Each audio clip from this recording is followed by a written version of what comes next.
media sosial digunakan untuk mendapatkan informasi, mempermudah komunikasi, dan media sosial juga telah mengubah secara dasar cara kita menyampaikan, menerima, dan merespon informasi. Media sosial telah menjadi bagian yang tidak bisa dipisahkan dari kehidupan sehari-hari. Dari perkembangan media sosial yang sangat besar pada saat ini, ada dampak positif dan negatifnya bagi kehidupan kita sehari-hari ataupun bagi gereja. Adapun pengertian perkembangan teknologi, menurut buku sejarah perkembangan teknologi informasi dan komunikasi, pada saat ini perkembangan teknologi mengalami perkembangan yang cukup besar.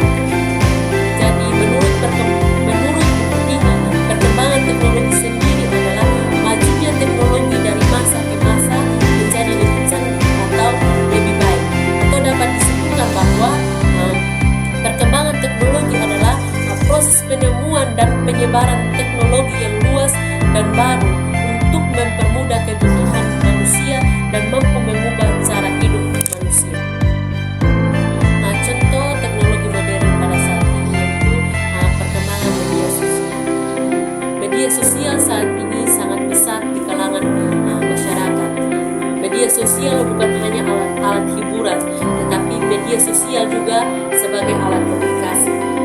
Menurut beberapa ahli definisi media sosial, yang pertama itu menurut Kaplan dan Henlem, media sosial adalah sekelompok aplikasi berbasis internet yang dibangun di atas dasar ideologis dan teknologi web 2.0 yang memungkinkan pencipta dan pertukaran konten oleh pengguna. Yang kedua itu menurut Boydan, media sosial memungkinkan individu mengubah profil publik atau semi publik dalam sistem menjalin koneksi dan melihat jaringan koneksi orang lain.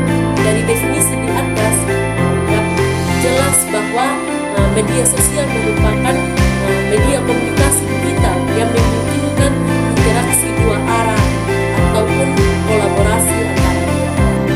Dari perkembangan media sosial yang ada pada saat ini, ada dampak positif dan negatifnya bagi gereja.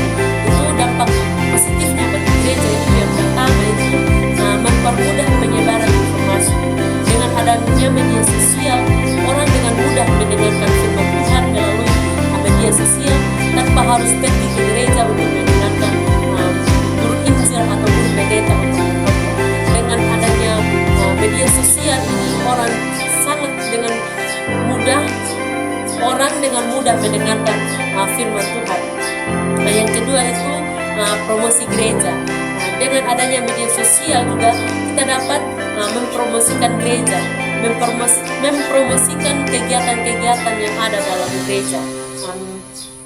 Dengan orang melihat foto-foto atau video dalam media sosial, orang bisa tertarik untuk pergi ke gereja dan orang bisa tertarik untuk bergabung dalam kegiatan-kegiatan yang ada dalam gereja. Yang kedua itu dampak negatif media sosial bagi gereja. Yang pertama itu kecanduan. Dengan adanya media sosial, orang-orang tidak lagi tertarik untuk beribadah secara langsung di gereja.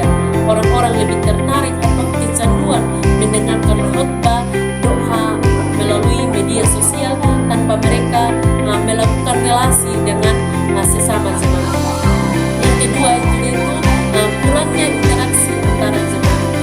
Dengan adanya media sosial juga jemaat tidak lagi melakukan interaksi sosial.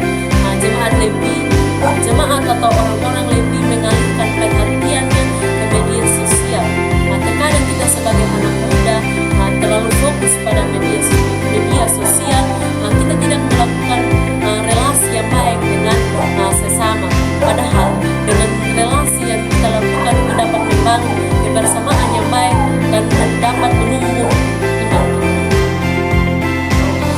Dari perkembangan teknologi media sosial ini ada tinjauan teologisnya. Yang pertama itu ayat Alkitab. Kita dapat lihat bersama-sama bahwa di Efesus 4 ayat 29 mengatakan, janganlah ada perkataan kotor keluar dari mulutmu, tetapi pakailah perkataan yang baik untuk membangun, mereka yang mendengarkannya beroleh kasih karunia. Dari ayat di atas dapat kita petik makna bahwa kita harus menggunakan media sosial untuk hal-hal positif. Dengan media sosial juga kita dapat mendukung, menginspirasi orang lain melalui kata-kata yang kita gunakan dalam media sosial. Gunakanlah kata-kata yang bijak. Dapat kita refleksikan bahwa dari Efesus 4 ayat 29 dalam kaitannya dengan media sosial adalah gunakanlah media sosial untuk membangun, menguatkan, menginspirasi orang lain, dan gunakan kata-kata yang memberkati orang lain. Dan dapat kita simpulkan juga bahwa kita harus menggunakan media sosial dengan baik dan memanfaatkan media sosial untuk membangun dan menginspirasi orang lain.